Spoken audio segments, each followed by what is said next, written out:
¿Estamos, Sandra? Hola, estoy aquí.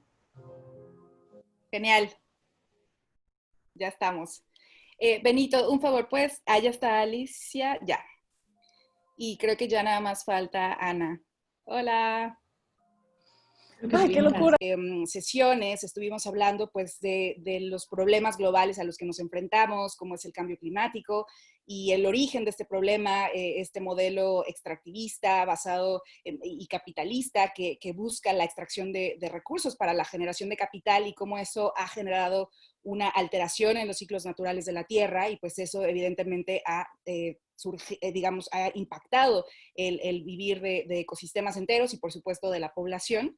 Y a lo largo de las diferentes sesiones, pues hemos hablado de la importancia pues, que juegan en la participación de los países, de los diferentes actores, del gobierno, de los diferentes sectores de la sociedad. Y parte fundamental de la discusión que hemos tenido es cómo podemos seguir fortaleciendo el rol de las mujeres, que sin lugar a dudas tienen una participación muy importante pues en el desarrollo no solo de las políticas, no solo del marco regulatorio, pero también son en buena parte las que están desarrollando acciones a nivel del campo, en comunidades. Hablamos profundamente del tema de la Amazonía, de estas comunidades que están pues definitivamente amenazadas por todos estos problemas y la importancia de proteger ese conocimiento tradicional, ese conocimiento de las comunidades. Y llegamos hasta este módulo en donde queremos empezar a profundizar cuáles son esas herramientas para seguir fortaleciendo el rol de las mujeres en esta transformación global pues que necesitamos, cómo vamos a lograr fortalecer no solo nuestras capacidades, también nuestros diferentes enfoques, cómo vamos a seguir aprendiendo unas de las otras para lograr pues seguir en estos espacios de intercambio, de generación de ideas pues, para un conocimiento que nos lleve pues a la solución, ¿no? De todos estos problemas. Yo les agradezco muchísimo a las participantes que vamos a tener el día de hoy, es un lujazo. Voy a presentarlas de manera más enfática, pero nada más quiero saludarlas: Melania Guerra, Alicia Pérez Porro, Ana Payo Payo, y les agradezco muchísimo por estar aquí. Y antes de comenzar, como todas las sesiones, vamos a tener un espacio de centramiento con Belén, y este ejercicio es más para ponernos, para ubicarnos en el aquí, en el ahora, y poder disfrutar de este conocimiento que vamos a tener, escuchar estas experiencias de estas mujeres y va a ser muy, muy importante ponernos en el aquí y ahora todas y todos. Así que muchísimas gracias y Belén, por favor, ayúdanos a hacer este ejercicio para arrancar la sesión.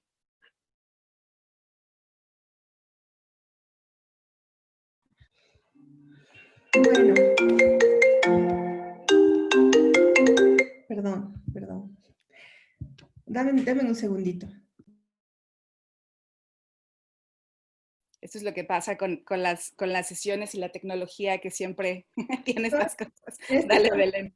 Esto es también lo que pasa, que es un ejercicio y una práctica que requiere de poder, digamos, centrarnos a pesar de que todo alrededor esté funcionando de otra forma. Entonces, si tienes una llamada, si tienes a alguien gritando por afuera, si es que no todo está como tú querías, pues este es el momento para tomar este espacio y llegar a esta sesión, a este salón, a esta clase, a encontrar estos nuevos liderazgos para la transformación global y saber que somos nosotras, que somos las personas, las indicadas y los indicados para dar este paso fundamental para esta transición que requiere la civilización y poder realmente sostener la vida en el planeta. Entonces, con este llamado, lo que yo quiero hacer en este momento es pedirles a todos ustedes, que tomemos unos breves segundos y minutos de un centramiento, y para esto necesitamos sin duda cerrar nuestros ojos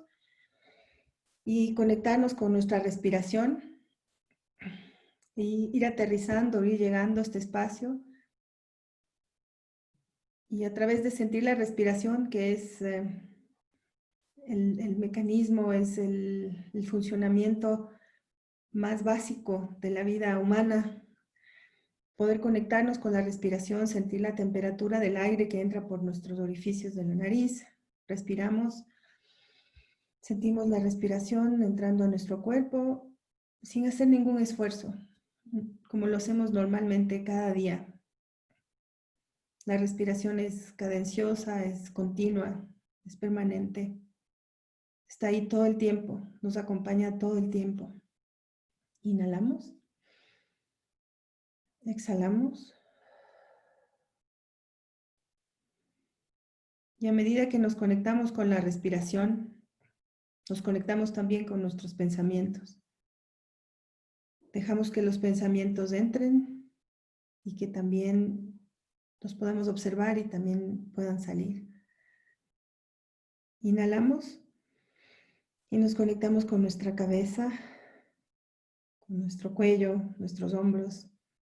Si sentimos que algo en estas extremidades están tensas o tenemos algo que soltar, sentimos y soltamos. Inhalamos y sentimos nuestro rostro, nuestras mejillas, ojos, nariz, boca, lengua, mandíbula. Y revisemos bien si es que hay algo en esta sección de nuestro cuerpo, en nuestro rostro que está un poco, digamos, contracturado, complicado, lo sentimos y lo soltamos.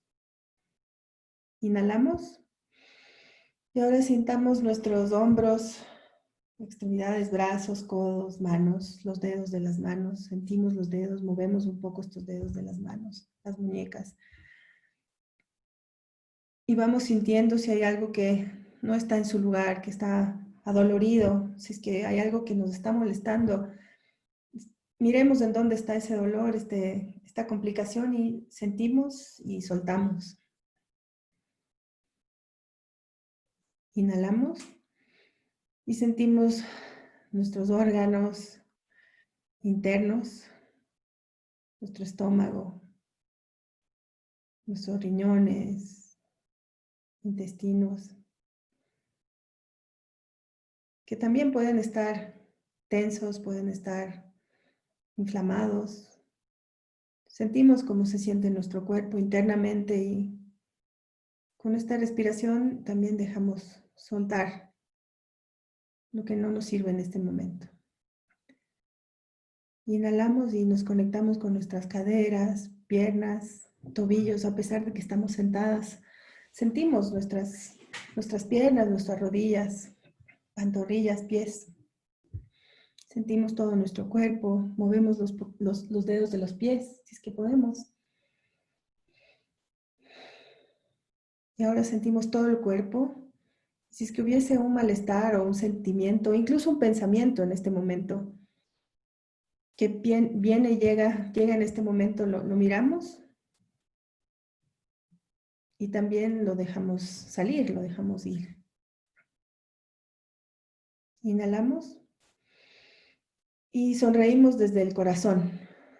Sonreír desde el corazón, sin pensar qué significa sonreír desde el corazón. Simplemente lo hacemos, lo sentimos. Inundamos con esta sonrisa desde el corazón todo el cuerpo, todos nuestros pensamientos. Y nos conectamos con todo nuestro cuerpo.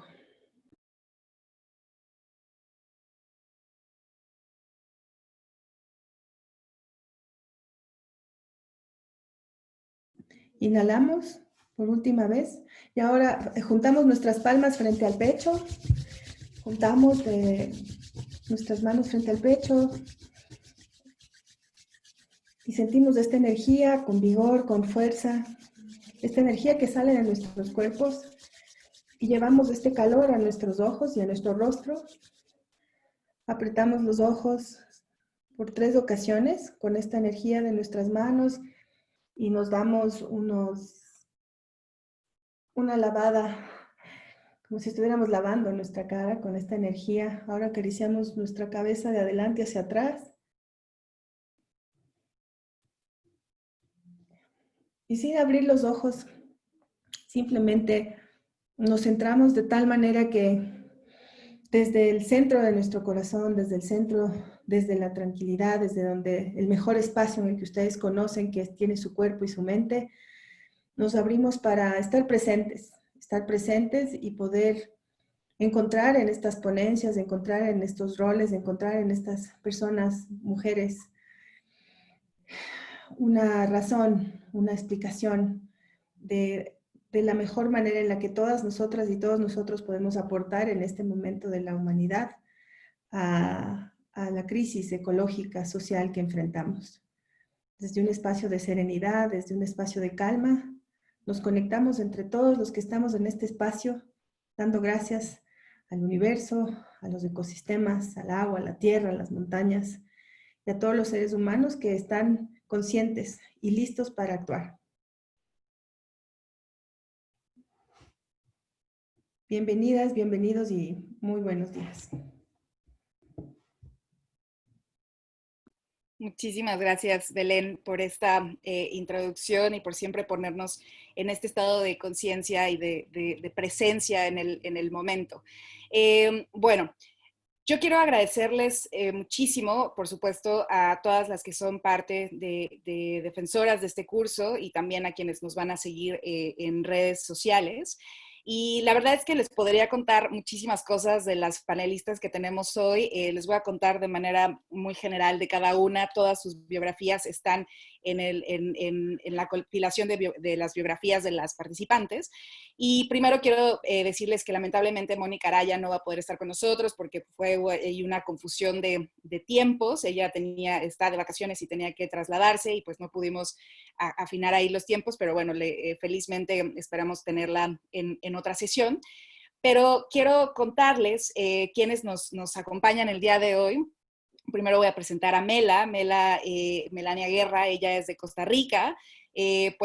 Digamos, les puedo contar todo su CV, que es larguísimo, pero lo que quiero enfatizar, ella pues se ha especializado en temas de oceanografía, es ingeniera mecánica, y ahorita pues está trabajando en diferentes temas, haciendo ahorita una maestría que ya nos platicará. Pero sobre todo, ella ha trabajado mucho también en esta parte de liderazgo de las mujeres en la ciencia. Ella es la tica polar, ha tenido expediciones en el Ártico y en la Antártida, y ya platicaremos de ello. Y le agradezco muchísimo por estar aquí, por tomar este tiempo para compartir con todas ustedes su experiencia. También quiero presentarles a Alicia Pérez Porro. Ella es de España, también una máxima defensora del rol de las mujeres en la ciencia. Ella es presidenta de la asociación ahorita tú me vas a corregir, porque yo lo conozco como ECUSA, Asociación de Científicos Españoles en Estados Unidos, y también ha trabajado mucho en estos temas, ahora también metida más en temas relacionados con cambio climático, y también ya vamos a hablar de ello. Y también me da mucho gusto presentarles a Ana Payo Payo, que le agradecemos muchísimo por estar aquí. Ella también es de España y además de tener como mucha trayectoria, digamos, en todos estos temas, ella la recuerdo mucho porque tiene un extraordinario sentido del humor. Y les voy a platicar que algo que nos une a todas las que estamos aquí es que en 2000, no necesariamente con Mela, pero todas somos parte de una iniciativa de empoderamiento de mujeres en la ciencia que se llama Homeward Bound, que busca pues eso, ¿no? Fortalecer el liderazgo de mujeres y tratar de que haya cada vez más mujeres en la toma de decisiones. Y justamente parte de lo que les quiero, pues de lo que vamos a platicar en esta sesión tiene que ver con qué es eso que nosotros o que la gente llama o conoce como liderazgo, ¿no? ¿Qué es el liderazgo y por qué es tan importante que las mujeres cada vez se fortalezcan más y puedan tener estos roles en la toma de decisiones y por supuesto pues en diferentes niveles, no solo a nivel gubernamental, pero también en la ciencia, pero también en otros sectores de la sociedad? Y la verdad es que creo que aquí me gustaría mucho pues comenzar con esa pregunta porque quisiera que pudiéramos empezar pues a deshilachar, como decimos en México, este tema, porque también hay un modelo que nos exige a las mujeres ser líderes, ¿no? Nos exige ser las superwoman, nos exigen en este momento, pues sí, si queremos tomar espacios de liderazgo, pues tenemos que asumirlo y tenemos que prepararnos para ello. Pero no siempre todas las mujeres quieren ser líderes, ¿no? A veces las mujeres quieren, pues, tener otro rol o simple y sencillamente poder ser parte de una comunidad sin necesariamente pues ser esa líder ejemplar, ¿no?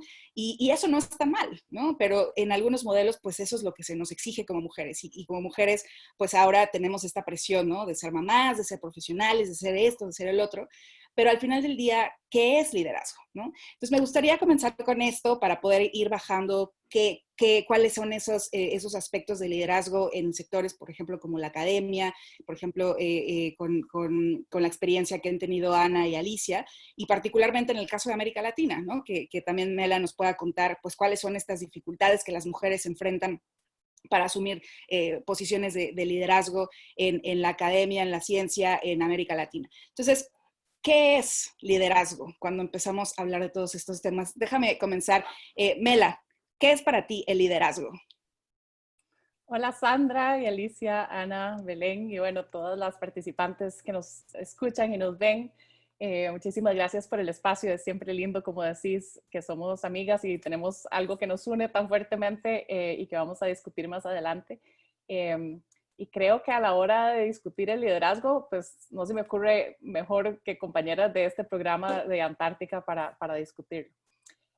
Yo personalmente defino el liderazgo como una persona que sabe llevar adelante un propósito de una manera que las metas individuales y colectivas se cumplan.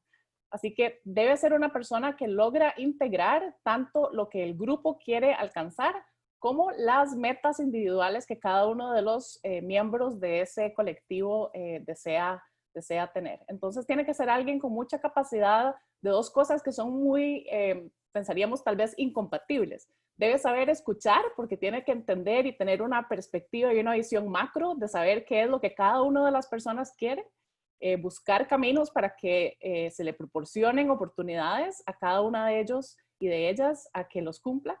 Y al mismo tiempo tiene que tener una muy enfocada capacidad de toma de decisión para que todas esas voces no hundan lo que el colectivo tiene que hacer.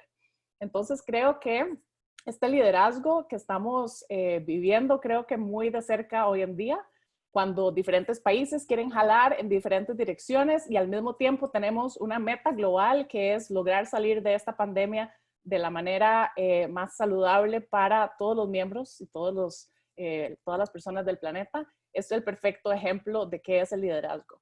Y estamos tan acostumbrados a hablar de los líderes que muchas veces se nos olvida hablar de la otra cara de la moneda, que es lo que en inglés se llama el followership. ¿Cómo podemos ser buenas personas que siguen a un líder? Que no nos peleemos todos por ser siempre el líder, como decías, que no caigamos en esta mentalidad de creer que ese patrón o ese paradigma de liderazgo, que es la persona que determina la dirección, sino que entendamos el valor también que hay en seguir las instrucciones de las personas y los expertos que mejor saben cómo llevar adelante una decisión. Entonces creo que a veces nos perdemos mucho en la conversación de liderazgo y se nos olvida que también tenemos que ser buenos miembros de ese grupo que va adelante empujando, que todos tenemos nuestro estilo de liderazgo, que podemos ser líderes y estar intercambiando en el rol entre ser los que toman la decisión y los que de pronto son los que siguen a otra persona más experta. Así que en general, en resumen, creo que un líder tiene que ser alguien que identifique muy bien cuándo le toca escuchar, cuándo le toca estar callado y cuándo le toca tomar una decisión y ser muy enfocado en seguir adelante. Muchísimas gracias, Mela. Y esto lo vamos a profundizar, pero quizá vamos a tener que exponer algunas de las conversaciones que hemos tenido en este tipo de iniciativas en donde se exige a la mujer ser líder, en situaciones en las que quizá, como dices, toca ser follower, ¿no? Entonces, vamos a continuar. ¿Qué opinas, Alicia? ¿Qué es para ti el liderazgo? Y bienvenida. Muchas gracias, Sandra, y hola a todas. La verdad es que es un auténtico placer estar aquí. Es como si estuviésemos compartiendo una tarde de... Estoy en España ahora y yo creo que siguiendo lo que decía Mela, que estoy completamente de acuerdo en todo lo que ha dicho Mela, y complementando para no repetirme, una cualidad que yo creo que es muy importante en un buen líder es la empatía. ¿no? Hay que saber escuchar, pero también hay que saber escuchar con unos oídos empáticos. Hay que saber ponerse en los zapatos de la persona que está hablando y saber canalizar lo que esa persona te está diciendo para entenderlo, ¿no? Y creo que la empatía es muy importante. Y creo que una cosa que la gente se olvida muchas veces es que la gente considera que el líder es alguien, ¿no? El líder o la líder es alguien con carisma, es alguien que el líder o la líder se nace. Y yo en esto estoy parcialmente en desacuerdo, porque yo creo que para ser líder te tienes que formar también. Y creo que esto es una parte que la gente se olvida, ¿no? La gente piensa que para ser hay que nacer, hay que tener una cierta personalidad, hay que tener un cierto carisma y que si no lo tienes, pues entonces ya no puedes liderar. Y yo estoy en desacuerdo porque del mundo del que yo vengo profesionalmente, que es el mundo académico, me doy cuenta de que hay muchísimos investigadores que se piensan que son líderes natos y se olvidan de que para liderar hay que formarse y que para ser un buen líder hay que formarse. Y creo que esto es algo muy relevante y que también lo estamos viendo, como dice Mela, en estos tiempos que corren hoy en día, ¿no? Que es importante tener ciertas cualidades que muy probablemente puede ser que las tengas desde que naces, pero es que creo que es importante entenderlas y cultivarlas, porque si no sabes qué cualidades tienes que cultivar, tampoco vas a poder llegar a ser un buen líder por muy carismático que seas. Entonces, sí que pienso que entiendo la dualidad entre ser líder y ser follower, estoy completamente de acuerdo, pero cuando te toca ser líder, yo abogo porque la gente se forme en ser un buen líder y no simplemente recurra a su carisma y a su personalidad. Muchísimas gracias, Alicia. Y aquí es en donde se cuestionan, ¿no? A veces hay líderes que se llaman a sí mismos líderes, pero no necesariamente no han cultivado ese rol y por lo tanto, pues terminan siendo malos líderes, ¿no? Y eso no, digamos, entonces, ¿cuál es la definición real, ¿no? De liderazgo? Ana, ¿tú qué opinas? ¿Qué crees que es liderazgo? Y bienvenida. Hola, muchas gracias. Estoy encantada de estar aquí con vosotras y de veros las caras una vez más. Para mí el liderazgo, yo creo que estoy muy de acuerdo en muchas cosas de las que habéis dicho, tanto Mela como Alicia, como algunas de las cosas que has sugerido tú, Sandra. Yo creo que mi contribución a todo esto es un poco presentar el modelo alternativo de que no necesariamente tenemos que tener un líder y que tenemos un modelo de liderazgo que probablemente se ha demostrado obsoleto, en el que una persona lidera y un montón de gente sigue y al final acabamos en sitios donde no queremos estar y en los que necesitamos soluciones alternativas. Entonces, en estos tiempos de crisis en los que nos enfrentamos, es una crisis climática, es una crisis ambiental, es una crisis social, económica, con muchísimas dimensiones, no solo la crisis de la pandemia que tenemos actualmente. Igual lo que pasa es que ese modelo no funciona, de tener una persona que toma las decisiones. Igual lo que tenemos que tener es una serie de comunidades con gente que no solo tiene derechos, también tiene responsabilidades y tiene la responsabilidad de tomar decisiones para el conjunto. Y intentar cambiar un poco esa mentalidad en la que hay solo una persona que tiene esa visión de conjunto, en la que se admira a la persona porque es una persona que sabe más, que es mucho más válida que los demás. Bueno, igual aquí hay que rebajar tanto las expectativas que se tiene de esa persona como esa persona rebajar la opinión que se tiene de sí mismo y mirar un poco cómo podemos hacer estos sistemas de gestión un poco más horizontales y donde haya sitio para oír más voces, porque al final, si no, lo que estamos haciendo es perpetuar sistemas que al final pues tienen ventajas, pero también tienen algunos inconvenientes. Y si tengo que caracterizar qué tendría que tener un equipo que sea un equipo de liderazgo, para mí el equipo de liderazgo es facilitar. Tienen que facilitar cómo las partes de ese grupo llegan a obtener las soluciones que ya existen dentro del grupo. Porque no es que ese equipo de líderes o ese líder tenga todas las soluciones, eso es imposible. Las soluciones vienen del conjunto de la sociedad y de los distintos stakeholders que tienen distintas fuentes de información y distintos recursos. Entonces, facilitar que haya comunicación entre esos grupos y facilitar que se generen esas soluciones es el rol que para mí tiene el equipo de liderazgo. Muchas gracias, Ana.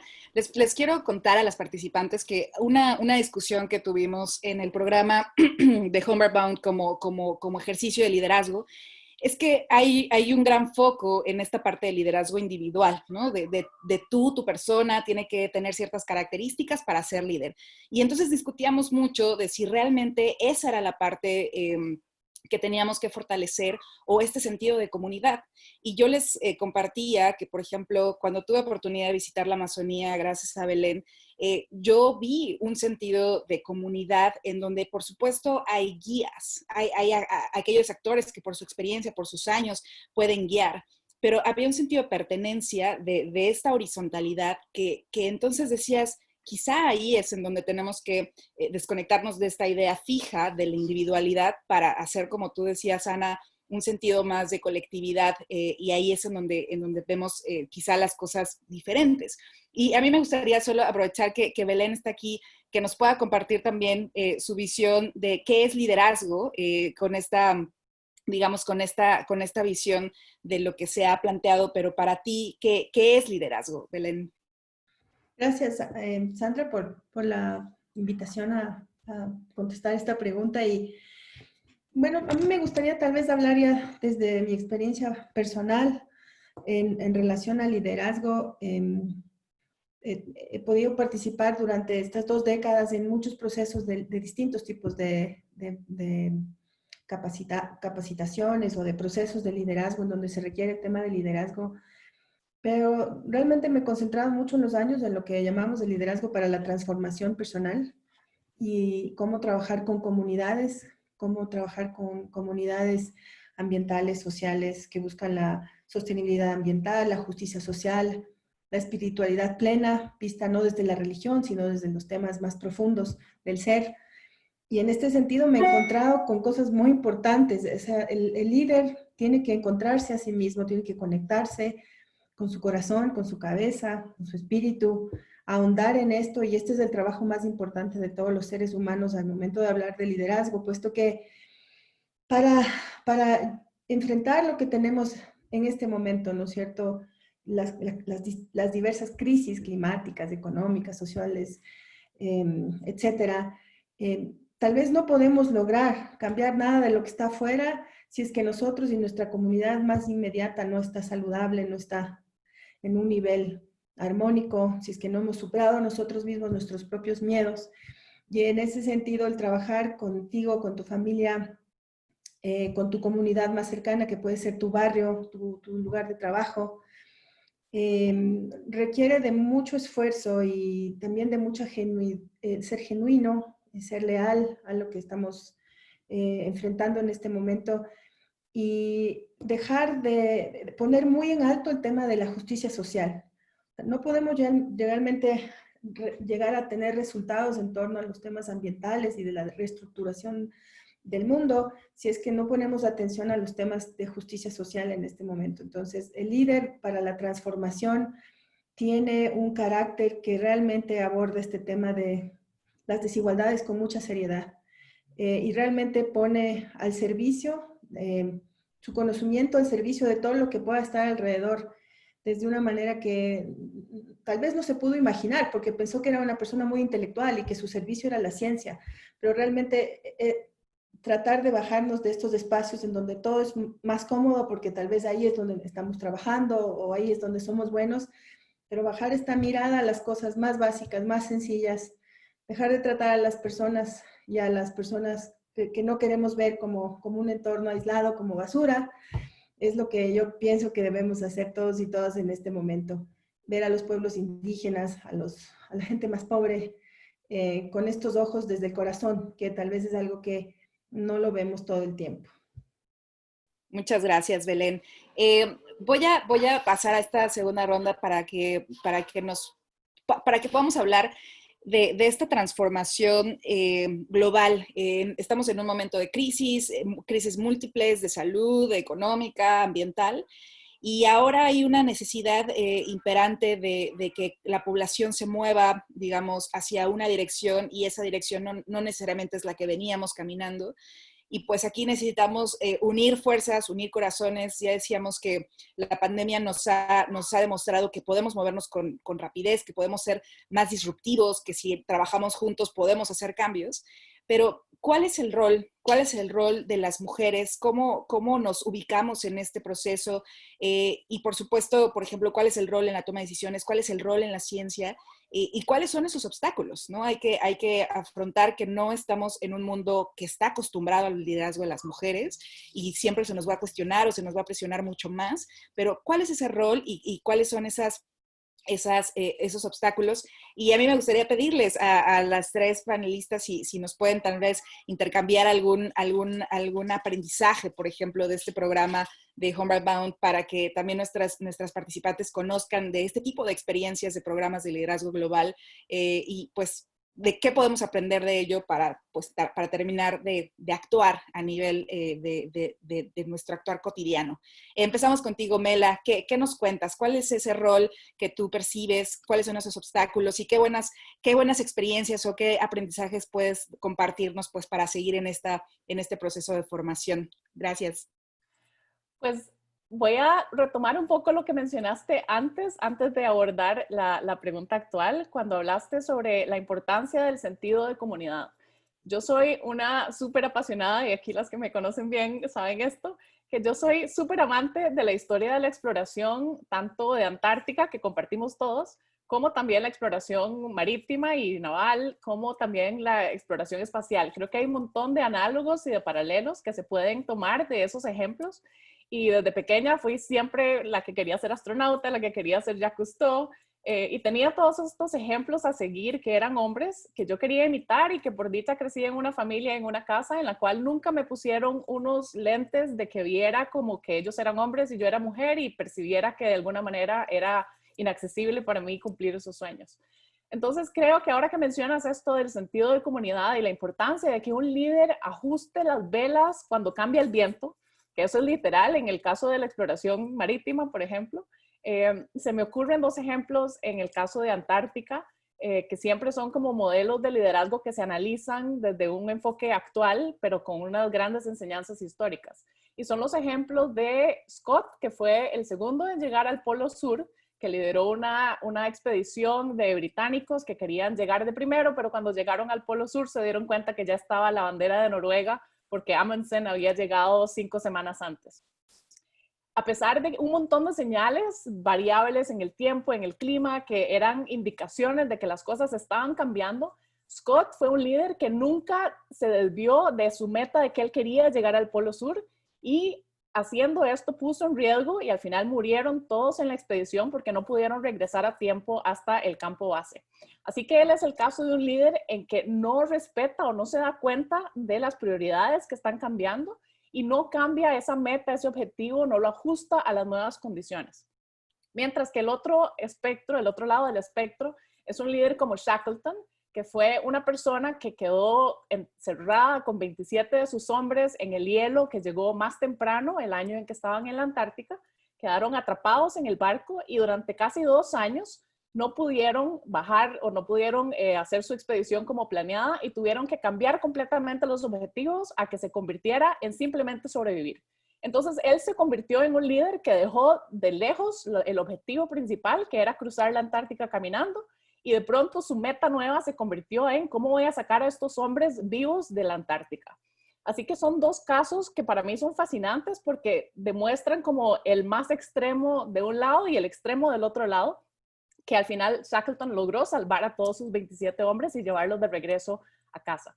Así que estos dos ejemplos para mí, aunque son hombres, yo creo que constituyen estos ejemplos de personas que logran detectar las señales. Otro ejemplo en el caso de la exploración espacial, yo creo que es Apolo 13, que también fue una misión que tuvo que desviarse completamente del plan cuando las cosas cambiaron, cuando hubo una emergencia, y se convirtió en el objetivo de la misión simplemente sobrevivir. Y yo creo que en la situación planetaria, trayéndolo de vuelta a la realidad actual, estamos llegando al punto de que sobrevivir se está convirtiendo en la meta que tenemos que abordar como humanidad. Entonces, tenemos que cambiar, dejar todos esos planes y todos esos modelos y esos paradigmas y las ecuaciones econométricas que utilizábamos antes de cómo íbamos a crecer y empezar a darnos cuenta que los vientos han cambiado, que tenemos que cambiar las velas y tenemos que empezar a viajar en una dirección que es diferente.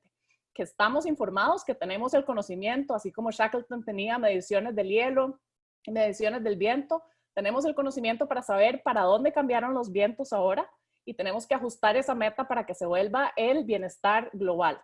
Y aquí volvemos a la pregunta tuya original de dónde calzan las mujeres y quiero compartir brevemente la pantalla para, espero que esto funcione, para simplemente enseñarles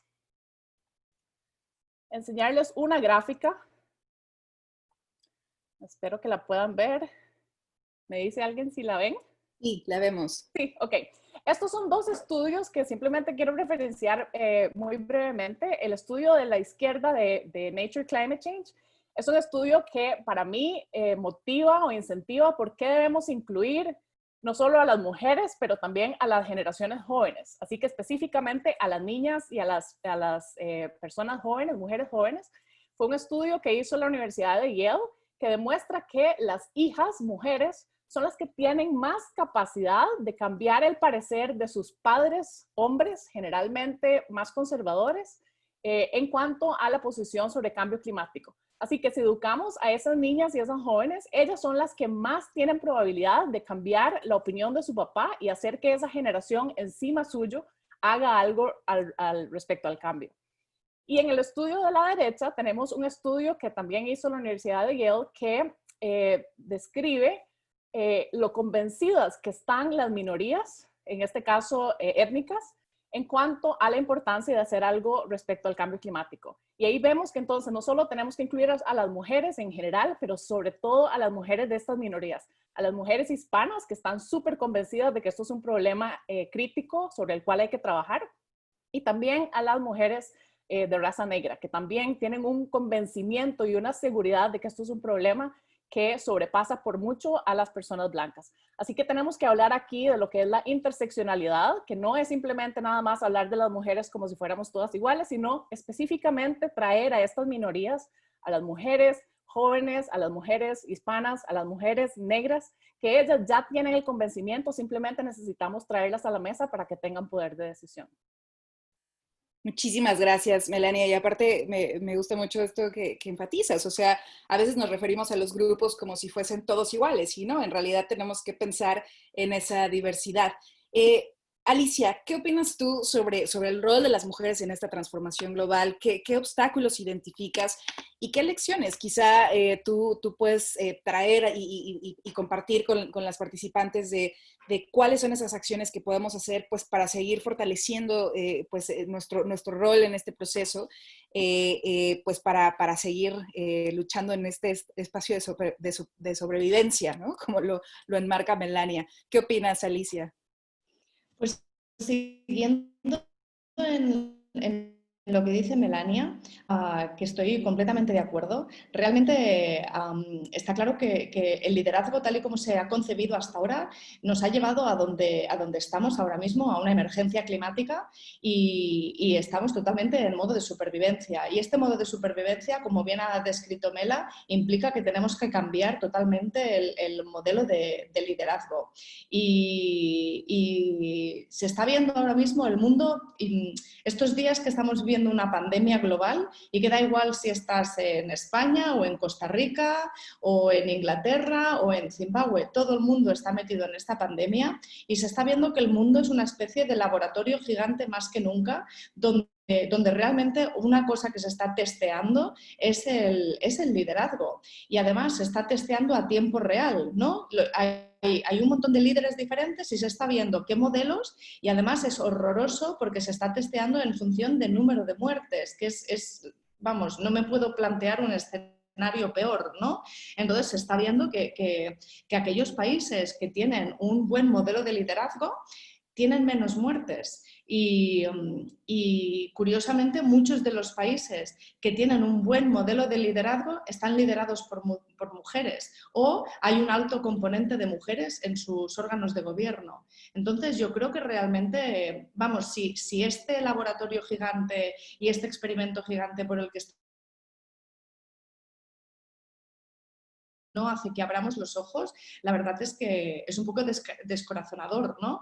Porque realmente se está demostrando que un liderazgo diferente salva vidas y que un liderazgo diferente es necesario y que las mujeres forman parte activa de este modelo diferente de liderazgo. Hay estudios. Esto se sabe desde hace muchos años. Hay estudios que demuestran que cuando hay más mujeres en los parlamentos, por ejemplo, pues estos parlamentos aprueban un mayor número de leyes ambientales. Pero es un poco, ¿no?, la dualidad que tenemos la especie humana, que sabemos estas cosas pero no las aplicamos porque luego nos ciegan ciertas... bueno, pues el poder, supongo, el dinero. Entonces yo creo que realmente ahora es el momento de las mujeres y, como ha dicho Mela, es el momento de las mujeres en todo su esplendor y en toda su gama de colores y sabores, ¿no? Todas las mujeres tenemos que poder aportar, venimos todas de diferentes realidades y las mujeres desde las minorías también tienen que incorporarse o tenemos que incorporarnos en esta conversación global. Entonces, barreras que experimentan las mujeres, yo la verdad es que barreras hay muchísimas y tú has dicho una que para mí es muy grande, la has mencionado, Sandra, al principio cuando nos has presentado a todas y has dicho que a las mujeres se nos exige, ¿no?, que seamos buenas profesionales, que seamos madres, que seamos aquello y esto y lo demás allá. Y yo creo que a las mujeres se nos pide el doble que se pide a los hombres, te evalúan 2 veces siempre y siempre tienes que estar constantemente demostrando lo que vales y por qué lo vales y por qué estás ahí y no puedes descansar en ningún momento, ¿no? Y en este sentido, de las 3 panelistas de hoy, yo soy la única que es mamá ahora mismo y tengo 2 hijos pequeños además, mi hija mayor tiene 4 años casi y el pequeño tiene 10 meses y para mí esto ha sido una barrera muy grande. Ha sido una barrera muy grande porque ha sido una lucha constante de demostrar que no se me ha fundido el cerebro por ser madre, que sigo teniendo un cerebro igualmente válido o más que lo tenía antes y demostrar que saco energía de debajo de las piedras para seguir estando presente. Y es algo que cuando te planteas, pues que muchísimas mujeres en el mundo tienen hijos y piensas, ostras, es que nos vuelve invisibles de repente el tener hijos. Tienes hijos y a la gente le parece que te has vuelto invisible y que ya no existes, que ya no se te puede dar un rol de liderazgo, por ejemplo, no se te puede dar un rol de responsabilidad. Estoy generalizando, evidentemente no es así en todas partes, pero realmente lo de la maternidad, para mí, y lo he visto en muchas compañeras, Sandra, tú y yo hemos hablado de este tema muchas veces, es un escollo muy grande y por llevarlo al terreno de la ciencia y al terreno de España, que es en el que yo ahora mismo más me muevo. En España, la semana pasada, si no me equivoco, o a lo mejor hace 2 semanas, se aprobó por el Gobierno un plan de choque para la ciencia y la trabajo mínimos en España y para que no muera, el Gobierno español ha aprobado este plan de choque y para mí una cosa que me parece muy significativa de este plan de choque es que no contempla ninguna medida de conciliación familiar. Y por otro lado tienes todos aquellos estudios que están diciendo que durante esta pandemia el número de publicaciones científicas lideradas por mujeres ha descendido prácticamente un 20%.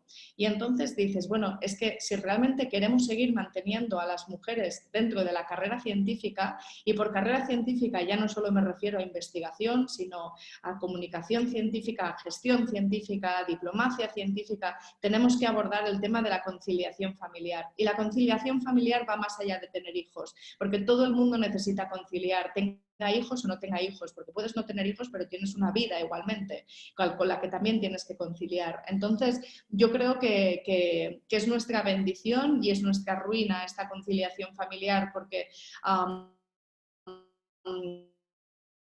nos hace tener una conciencia con realmente queremos sobrevivir, queremos que el planeta sobreviva porque estamos literalmente criando a la siguiente generación y no le queremos dejar un planeta en ruina, ¿no?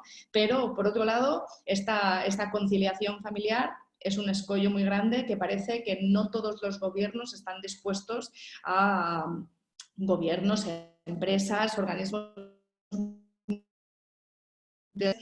están dispuestos a integrar dentro de sus políticas para garantizar que todas aquellas mujeres que tienen hijos en este caso puedan mantener sus puestos de trabajo y puedan seguir aportando desde sus profesiones. Entonces, yo creo que esto es, hasta que no consigamos entender que las mujeres tenemos hijos, que fíjate tú qué cosa más difícil de entender, pues hasta que no consigamos entender esto y lo adaptemos, yo creo que va a ser muy difícil mantener necesario en esos puestos de allá arriba tomando decisiones. Muchísimas gracias, Alicia. Y yo creo que pues la pregunta que nos hacemos todos los días quienes somos madres, de a veces tienes que escoger y eso es lo peor, ¿no? O sea, no poder simple y sencillamente encontrar un balance, que siempre es muy difícil, pero es el objetivo que perseguimos todos los días. Ana, ¿tú qué opinas de este rol que tenemos las mujeres en este proceso de transformación? ¿Cuál desde tu experiencia, desde tu visión son esos obstáculos y quizá algunas buenas prácticas o alguna cosa que tú hayas identificado como algo que puede ayudar, ¿no?, a superar estas barreras? Y antes de darte la palabra, solo quiero recordarle a las chicas, si quieren pasar sus preguntas, pueden hacerlo al chat para la tercera ronda. Y solo de verdad enfatizar que ellas tres, las que están aquí intercambiando esta experiencia con ustedes, son top especialistas en sus ramos, y la verdad es que escucharlas refleja mucho pues el sentir de muchas mujeres en la ciencia, en la academia, en general. Así que les agradezco muchísimo. Ana, ¿cuál es tu experiencia? Cuéntanos, ¿qué opinas? A mí me parece que cuando hablamos de cuál es el rol de las mujeres en este cambio y todo esto, hay veces que ponemos mucha responsabilidad en las mujeres y que a veces habrá muchas mujeres que estén en sus casas y sientan, bueno, pero es que yo ya no doy para más. O sea, yo ya estoy desbordada con todas las cosas que tengo que hacer. A mí me parece que hay que relajar un poco esas expectativas y a mí me gusta decir, y no son palabras mías, esto viene del gran Miguel Delibes, y él dice esto en relación al cambio climático y a la gestión de la naturaleza, pero para mí se aplica en todos los ámbitos de la vida, y es que cada uno tiene responsabilidad en lo que gestiona. Y eso, llámalo tu casa, llámalo tu equipo de investigación, llámalo tu equipo de trabajo, llámalo tu comunidad, llámalo lo que quieras. Entonces, tú tienes la responsabilidad del patrimonio y del equipo que tú gestionas y que tú coordinas. Entonces, a partir de ahí, todo lo que haya por demás, excelente. Pero si no se puede ir más allá, porque el contexto que tienes, la situación que te rodea no te lo permite, no hay que sentirse culpable y no hay que castigarse. Tenemos una serie de imposiciones socioculturales que de manera sistemática hay a quien le impiden progresar y generar ese tipo de cambio, y no es culpa de la persona que no puede hacerlo. Por otro lado, a mí me parece que yo, como mujer blanca privilegiada, que no tengo hijos, entonces soy una privilegiada en todas las dimensiones. Yo lo que intento hacer es retar el sistema y hacer preguntas incómodas. Y cuando me dicen que eso no se puede hacer, yo pregunto, ¿y por qué no? Y casi siempre la respuesta a ¿por qué no? Es porque no. Que es una respuesta muy mala. Y eso significa que es que no se quiere hacer, pero no que no haya una estructura. Porque si tú no me puedes dar una justificación de por qué no se puede cambiar, es porque nadie lo ha hecho antes, pero no porque haya una razón intrínseca que lo impida. Entonces, yo para mí ahora, el rol que yo he decidido tomar desde mi posición de privilegio es intentar promover que la academia, que es donde yo me muevo, sea un mundo más amable.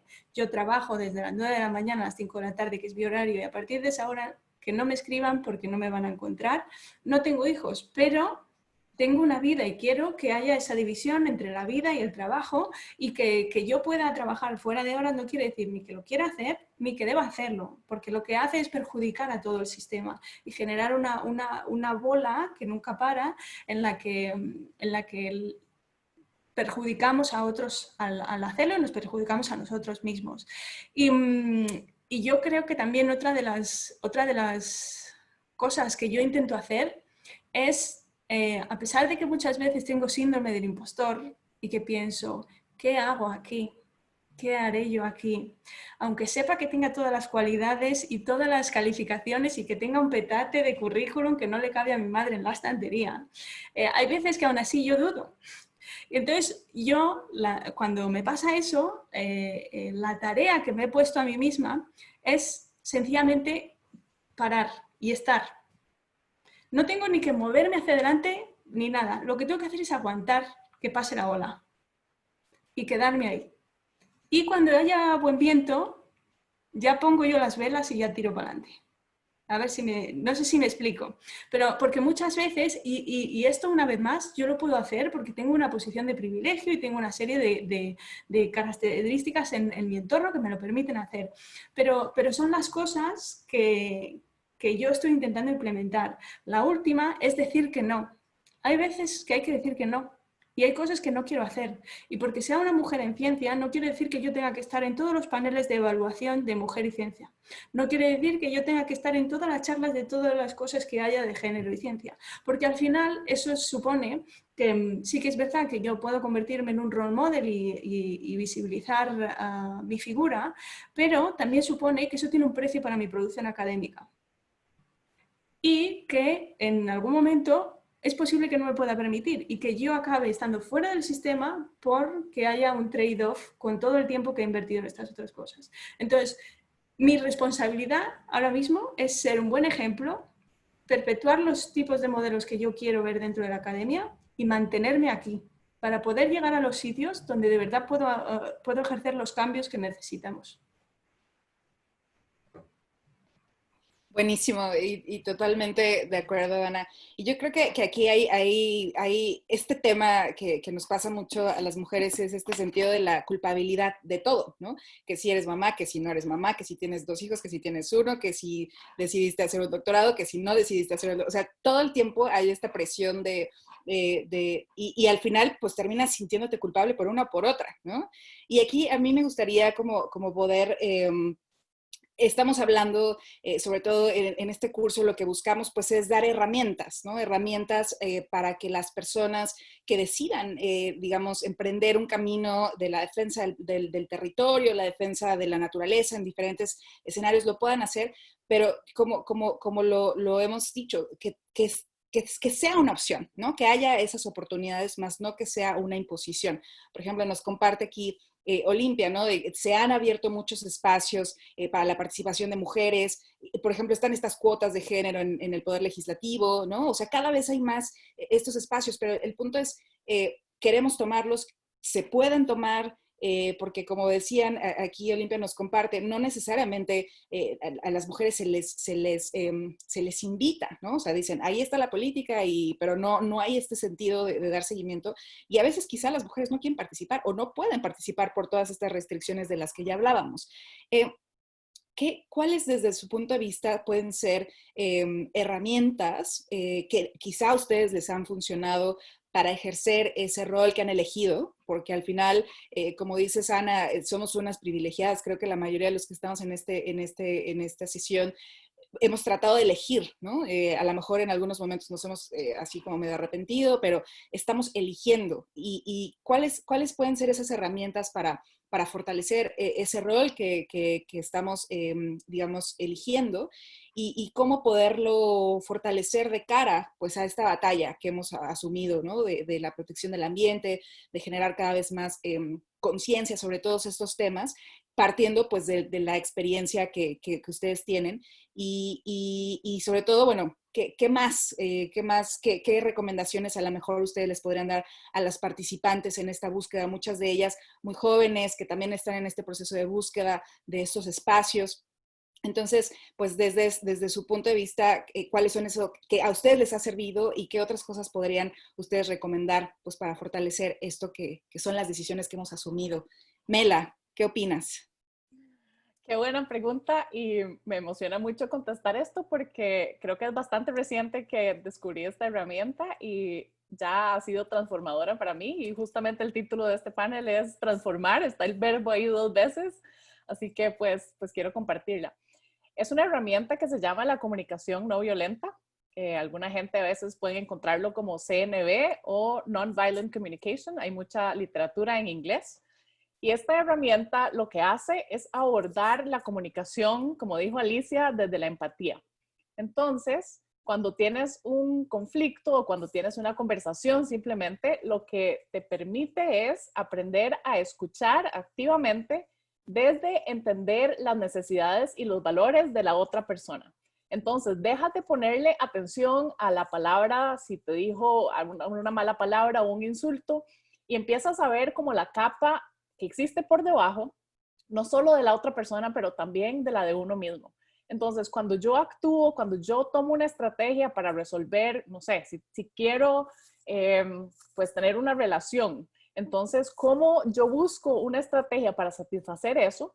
Lo que dice es mucho sobre mis necesidades, cuáles son mis prioridades. Y lo que está diciendo es cuáles son las necesidades que yo estoy tratando de satisfacer.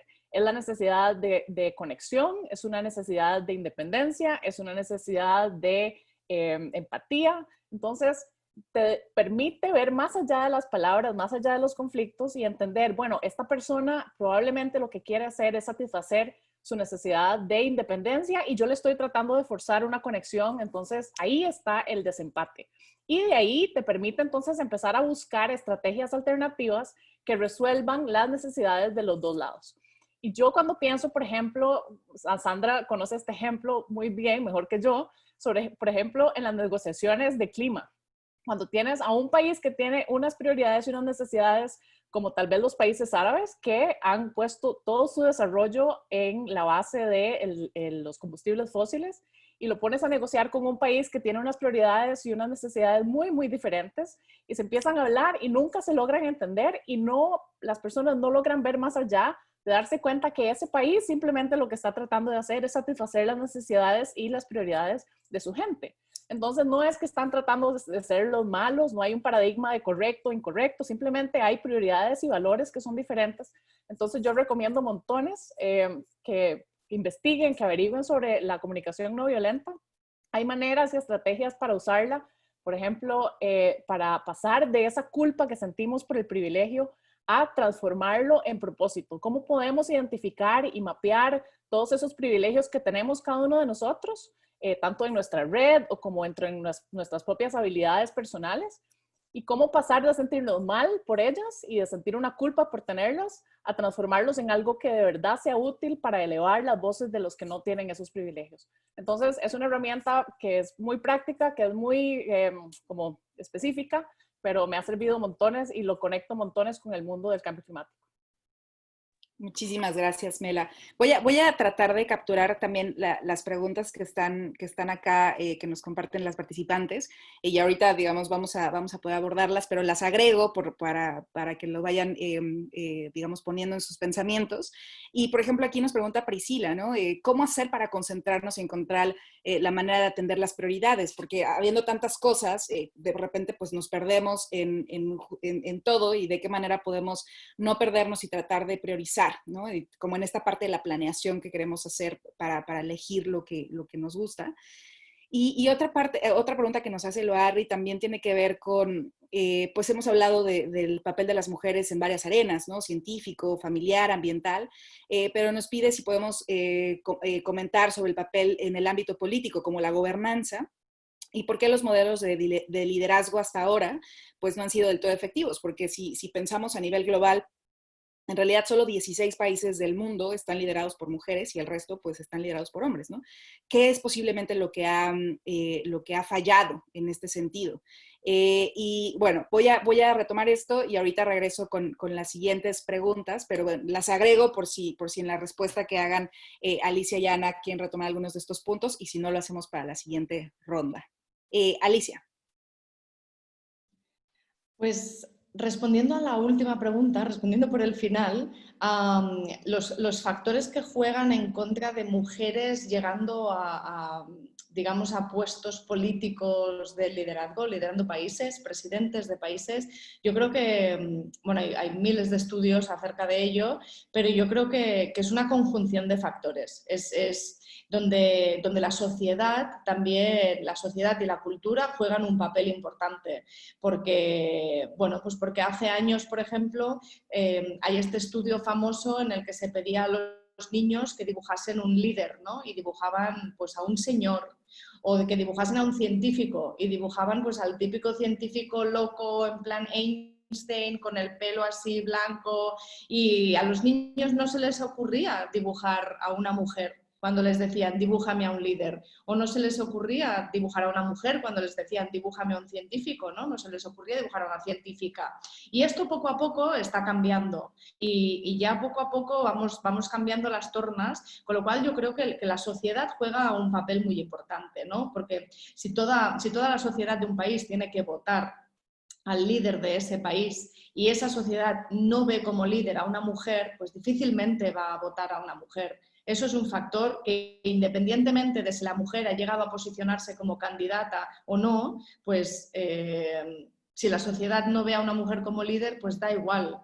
Y luego está el factor también del techo de cristal que existe en absolutamente todos los campos profesionales, pero en el de la política bueno, es muy visible, ¿no? El techo de cristal de las mujeres. Y hace poco alguien me dijo, ahora no recuerdo quién ni en qué contexto, pero recuerdo que alguien me dijo que es que a las mujeres nos faltaba... Mira, qué equivocado estás, ¿no?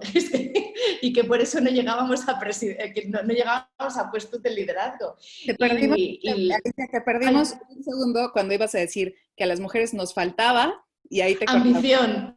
Me dijeron que a las mujeres nos faltaban ambición y me indigné porque me pareció, o sea, súper erróneo, ¿sabes? Y entonces, pero realmente hay una parte de la sociedad que nos percibe todavía así, como que nos falta ambición, y yo creo que es un poco parte de este contexto de cambio social, de percibir pues un líder diferente, ¿no? Y yo siempre les digo que a las mujeres no nos falta para nada ambición, pero que tenemos una ambición diferente. Mi ambición, por ejemplo, aparte de mi ambición profesional, mi ambición pues fue tener hijos y que mis hijos crezcan felices. Y yo me considero muy ambiciosa en ese aspecto, ¿no? Y que eso forma parte de mi ambición. Pero mucha gente no considera que eso me defina como persona ambiciosa porque no se centra 100% en mi vida profesional. Y yo creo que parte de toda esta conversación que estamos teniendo de los nuevos roles de liderazgo, yo creo que las mujeres integramos nuestra vida familiar dentro de nuestra vida profesional, para bien y para mal. Y creo que podemos llegar a mantenerlas separadas, pero están ahí, que se solapan, porque las tenemos que solapar. Y comentando sobre algo que he leído en el chat, sobre las mujeres que no quieren tener hijos, estoy completamente de acuerdo. Estoy completamente de acuerdo que hay un bias aquí y que por fin yo creo que la sociedad está cambiando y está entendiendo que las mujeres también tienen el derecho a no querer tener hijos y decirlo en voz alta, y eso es una ambición también, el no querer tener hijos por la razón que sea, pero puede ser una razón profesional también. Y creo que todavía no se acaba de entender, pero poco a poco la vamos cambiando, ¿no? Entonces, a mí realmente cuando pienso en el futuro me gustaría que cada vez más haya más mujeres que se presenten a presidentas de países, que se presenten a órganos de gobierno y porque también tener a mujeres ahí que ejerzan de modelos para las generaciones futuras también es clave, ¿no? Para ir poco a poco cambiando esta percepción de la sociedad y sobre todo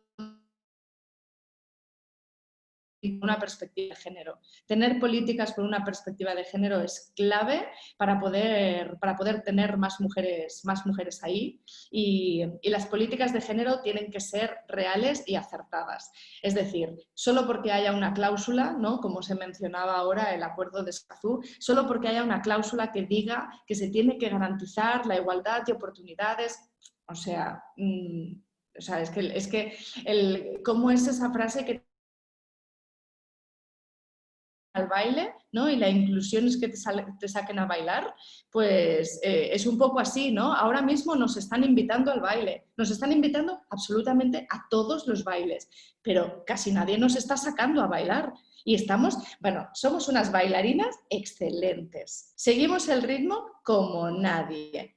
Y nos de bailar. Y no nos sacan. Entonces, yo creo que no se nos puede decir que nos saquemos nosotras mismas todo el rato a bailar. También nos tienen que invitar.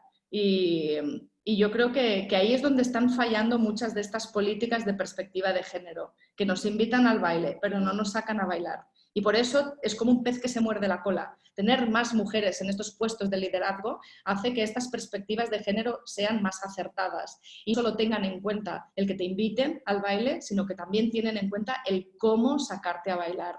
Y yo creo que esto es clave, la perspectiva de género real, no una clausulita ahí en un acuerdo. Totalmente de acuerdo, Alicia. Y déjenme agregar otra capa a la conversación, porque lo que nos comparte Alondra, por ejemplo, que esta generación que está en búsqueda de una carrera profesional, pero se quiere seguir, digamos, preparando. Entonces, por ejemplo, ella pone ahí, bueno, yo quiero seguir preparándome, pero a lo mejor no estoy alcanzando las notas que me piden, ¿no? Para esa excelencia que se les exige. Entonces, está en esta disyuntiva de estudio o trabajo para tener la experiencia que me piden. Y creo que esto es parte como de la conversación, ¿no? Siempre se nos están exigiendo prepararnos más y más y más. O sea, tú, Alicia, conoces muy bien los números de cuántas mujeres cada vez más se gradúan como doctoras en todos los ámbitos y sin embargo siguen sin ser parte de las decisiones, digamos, más a nivel altos. Pero, ¿qué otras, desde tu visión, Ana? Es que ya son tantas preguntas que ya, ¿cuáles son esos aspectos que consideras que son relevantes en cuanto a qué ha fallado, por qué no tenemos más líderes mujeres en la toma de decisiones?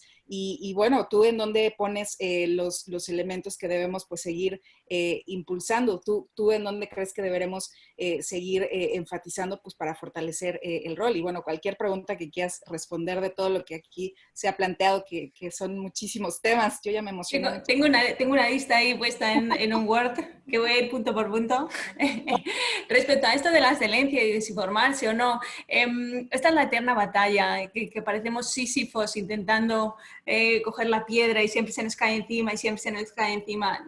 También a mí me parece que hay una falacia muy capitalista detrás del concepto de la excelencia y de que los fondos, los recursos y las titulaciones se dan a la gente que es excelente. ¿Qué significa eso? Eso significa que al final son muy poca gente la que acapara todos los recursos. Hay muchos frameworks en ciencia que premian la excelencia y le dan miles de millones de euros y de dólares y de libras a un grupo muy selecto de personas que son capaces de producir ciencia de gran calidad, pero dejan al gran grueso de la población científica académica sin ningún tipo de recursos para realizar ciencia. Entonces, esto es una vez más una perpetuación de un modelo capitalista que se ha enraizado dentro de todos los sistemas. El promover la excelencia me parece una cosa maravillosa, pero sin perder la perspectiva, porque si promover la excelencia significa que le vamos a dar todos los recursos a unos pocos o que se le van a dar los trabajos a unos pocos y el grueso de la población no va a tener nada, cuidado con la excelencia y cómo se mide eso. En términos de priorizar, hay una herramienta que me parece que lo preguntaba Priscila por ahí, hay una herramienta que a mí me sirve bastante y es un gráfico en el que pones dos ejes. Uno es cómo de importante es la cosa, poco importante, muy importante, y en el otro eje pones poco urgente, muy urgente. Aquello que es poco importante y poco urgente, no lo hagas. Lo que es muy importante y muy urgente, lo haces lo primero. Y luego lo que es muy importante y poco urgente, después. Y te vas moviendo en ese eje para priorizar cuáles son las actividades. Al final, hay muchas veces que nos sobresaturamos de cosas que hacer y una vez más, se puede decir que no. Y una manera muy elegante de decir que no es decir, sí, pero ahora no. Entonces, tú quieres hacerlo, pero ahora no. Ya te diré yo cuándo lo voy a hacer, porque ahora mismo no puedo hacer todo lo que tengo. Respecto a las herramientas que a mí me han servido para progresar y para mantenerme en mi carrera hasta ahora, creo que para mí lo que más me ha servido es tener una red de apoyo. Tener una red de apoyo y tener buenos mentores. Y esto no significa que sean mentores dentro del ámbito en el que tú estás, que siempre son útiles. Es gente que ha pasado por ahí, que ha pasado por situaciones similares, gente que puede ser mayor que tú, menor que tú, con más experiencia, con menos, pero a los que cuando te encuentras en una de esas encrucijadas en la que estás atrapado porque no sabes si ir para un lado o para otro, tienes un bloqueo o emocional o de información o de que realmente te sobrepasa porque no puedes procesar todo lo que está pasando, pues coges y dices, necesito ayuda. Y entonces vas, dices lo que te pasa, cuentas cuál es tu situación, cuáles son las opciones y entonces casi siempre hay alguien por ahí, un pepito grillo o una pepita grillo que dice, ¿y si has pensado, tú crees que podrías? Y al final siempre hay alguien que tira del hilo y te lleva a un sitio donde tú no habías pensado que había lugar. Y que te abre un montón de posibilidades porque muchas veces nos ponemos en estos falsos dilemas en que nos decimos o hago esto o hago esto. Ojo, igual hay una tercera opción o hay una opción en la que me puedo tener todo, pero no tenemos el campo de visión suficientemente grande. Y luego, en otra cosa que está muy bien hacer a veces es parar. Es parar y reflexionar a dónde vamos, por qué queremos ir ahí, si de verdad lo que estamos haciendo nos está gustando o no. Porque igual teníamos una idea de cómo iba a ser lo que queríamos que fuera cuando llegáramos allí y una vez que llegamos allí, eso ya no es lo que queremos. Es la idea que nosotros teníamos de lo que queríamos. Entonces, está bien siempre tener claro cuáles son tus valores y medir ese tipo de decisiones frente a tus valores. ¿Se alinea esta decisión que voy a tomar con mis valores y con las cosas que quiero para el futuro? ¿Sí o no? Y eso puede ser una guía para tomar esas decisiones. Eso sí, es un ejercicio, como decíamos antes, de que hay que mirar un poco para adentro antes de poder caminar. Entonces igual hay veces que hay que echar un par de pasos atrás para poder seguir hacia adelante. Y ya acabo casi con mi rollo, porque he soltado aquí, me he hecho mi Excel aquí y hoy estoy y la última cosa es qué obstáculos y cómo podemos superar los obstáculos que encuentran las mujeres en academia. Yo creo que las mujeres, y cuando hablamos de mujeres podemos hablar en academia, en ciencia, en gobernanza, yo creo que estamos hablando en general de minorías. En este caso nos hemos centrado en el género y en las mujeres, pero esto aplica a la comunidad LGTBI, a las mujeres racializadas, esto aplica a otro montón de dimensiones que nos hablan aquí. Yo creo que la clave está en hacer un grupo de personas que se identifiquen en esas categorías, que estén sufriendo esos problemas y que ellas nos den cuáles son, o sea, financiar, no decirles es tu responsabilidad, es decirle, toma, te damos recursos ilimitados. Esto es un grupo de trabajo para que vosotras que tenéis estos problemas nos pidáis qué es lo que necesitamos hacer. Pero esas soluciones no pueden venir de yo coger y decir, yo creo que para solucionar los problemas de las mujeres que tienen hijos en el mundo global es esto. ¿Por qué? Porque yo no tengo hijos. Yo no sé, yo no entiendo intrínsecamente cuáles son las barreras a las que las mujeres que tienen hijos se enfrentan. Entonces, cualquier medida que yo pueda proponer, si acierto, será eso. casualidad. Entonces, en esos equipos que diseñan esas medidas, y será un proceso iterativo, será un proceso de ensayo-error, y no necesariamente van a tener la razón ni dar con las buenas medidas a la primera, pero esos grupos tienen que estar en los procesos de toma de decisiones. Si no, vamos a seguir perpetuando los sistemas que están, porque yo no puedo ver lo que no sufro. Y si lo veo es porque yo me he educado a mí misma para abrir los ojos en esa dirección, pero muy difícilmente puedo solucionar algo que no entiendo intrínsecamente, por muy empática que sea. Y hasta aquí mi libro. Muchísimas gracias, Ana. Y total, esto es que son muchísimos temas. Estamos entrando a la fase final de la conversación. Seguro vamos a dejar así una conversación muy abierta, pero quiero enfatizar tres de las contribuciones que nos hacen las participantes para hacer esta última reflexión. Lo primero que nos dice Inés es esta parte del aceptar el liderazgo de las mujeres como mujeres, ¿no?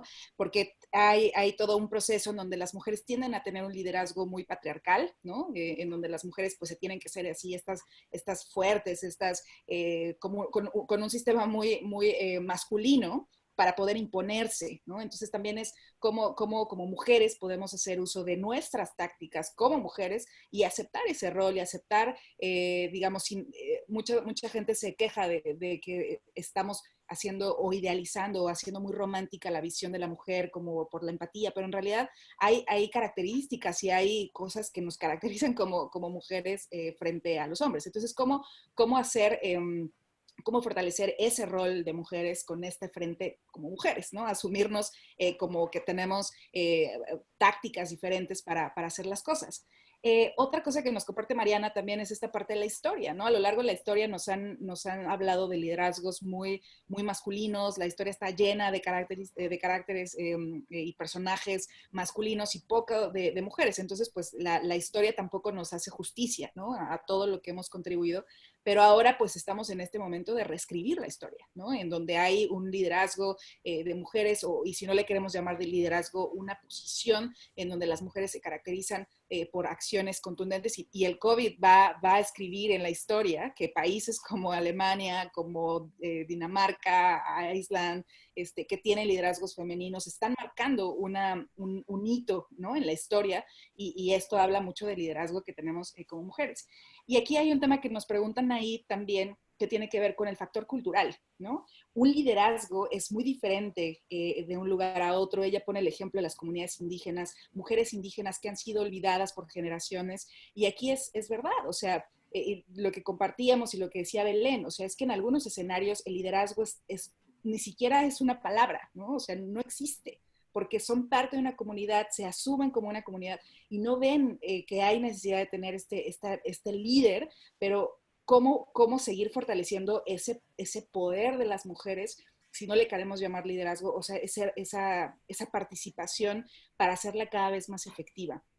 Son muchísimos puntos aquí, pero quiero abrirlo para que ustedes puedan reflexionar sobre estos puntos y algún otro punto que quieran, digamos, compartir. Melania, ¿qué opinas de estos puntos? Bueno, definitivamente hay tanto que desempacar y voy a contar como algunas anécdotas personales, nada más a modo de datos, ¿verdad? Tal vez sueltos, pero tal vez resuenen con algunas de las participantes. Yo estudié originalmente ingeniería mecánica, que es de todas las ingenierías la que menos porcentaje tiene generalmente de mujeres, aparte de las ciencias de la información, que son, ¿verdad? También las que más hombres atraen o las que menos mujeres atraen. Y resulta que el día que llegué a la Escuela de Ingeniería Mecánica en Costa Rica, aquí en la universidad, me topé con que eran 350 hombres y éramos solo 4 mujeres. Y yo no podía, en mi cabeza no podía hacer el cómputo de cómo las mujeres no se habían emocionado o por qué no se habían emocionado por todos esos sueños de ser astronautas y ser exploradores y diseñar máquinas. A mí me encantaban las máquinas estas de Rube Goldberg, no sé si saben, cuando se mueve una bolita y cae encima de el vaso y se mueve el vaso y el resorte y empuja la puerta y se abre la puerta. Esas cosas a mí me fascinaban. Así que yo no entendía por qué no había más mujeres alrededor mío. Y después pasé a la maestría y me fui a estudiar oceanografía y en los barcos encontré en que estuve 3 semanas en un barco con 50 hombres y ninguna otra mujer. Y luego hice el doctorado y seguí haciendo investigación y cada vez encontraba más y más espacios en que menos mujeres, no solo había compañeras mías, sino que ni siquiera las encontraba como profesoras o como maestras o como mentoras. Entonces, ese fue como el motivante para mí. Y empecé a ver hacia atrás y recordé que cuando yo estaba en ingeniería, yo misma asumí, como decías, un paradigma de parecerme a los que estaban alrededor. Y recuerdo que tuvimos una circunstancia en que estábamos en una clase en ingeniería, nos estaban enseñando a usar Photoshop y usar como diferentes herramientas de diseño web. Y los hombres compañeros hicieron unas fotos de las 4 mujeres que teníamos en ingeniería, unas fotos feas, y sobrepusieron las caras de las 4 compañeras. Y cuando una de estas compañeras lo descubrió, trató de buscar apoyo entre nosotras y decir que fuéramos a hacer la demanda ante el rector de la universidad. Y yo misma dije, son hombres, estas son las cosas que ellos hacen. Casi como cuando se defendió al presidente Trump y dijeron, boys will be boys, ¿verdad? Como diciendo, esas son las cosas que ellos hacen. Yo misma había internalizado tanto que ellos tenían ese derecho de tratarme así y que para no disrumpir el entorno, yo tenía que aceptar lo que ellos hacían, que ni siquiera como que apoyé a la otra muchacha y al final no pasó a más porque entre las 4 no logramos unirnos para generar apoyo. Más bien apoyé a los hombres y los disculpé y inventé un montón de excusas de por qué ellos tenían derecho de hacer estas cosas. Cuando yo veo hacia atrás unos 15 años o 20 años, yo misma me petrifico de cómo yo era tan machista y estaba en ese entorno y con tal de calzar, yo no quería sacar un liderazgo que fuera diferente. Y en esto solo para cerrar, quiero una frase que a mí me motiva ahora muchísimo, es de Michelle Bachelet, que ella dice que si una mujer entra a la política, cambia la mujer, pero si muchas mujeres entran a la política, cambia la política. Y creo que así es también con el liderazgo. Podría sustituir, en vez de política, decir liderazgo. Si solo una mujer entra a esos puestos de liderazgo, claro, ella cambia, ella trata de hacer muchas cosas, pero probablemente va a tratar de parecerse a los que están alrededor. Mientras que si tenemos muchos ejemplos, una gran variedad de diferentes liderazgos arriba, entonces ya no te vas a querer parecer porque el enfoque va a ser más bien tratar de resaltar con lo novedoso que uno tiene, con lo diferente que uno proporciona a esa mesa. Así que yo creo que la belleza de esa diversidad es que dejas de querer parecerte a lo que está alrededor y empezás a encontrar la fortaleza en ser diferente. Así que traigamos no solo una mujer en cada puesto de liderazgo, sino muchas, para que no nos querramos parecer entre todas y que no se vuelva como un espectro totalmente homogéneo, sino que haya belleza y valor en que sea heterogéneo.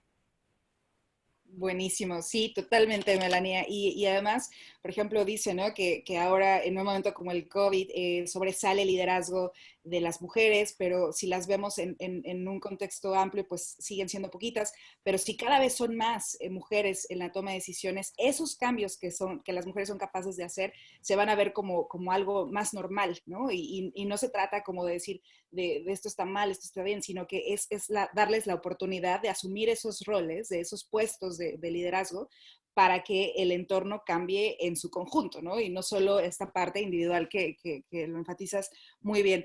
¿Qué opinas, Alicia? ¿Qué opinas de estos puntos que se han discutido en esta última ronda?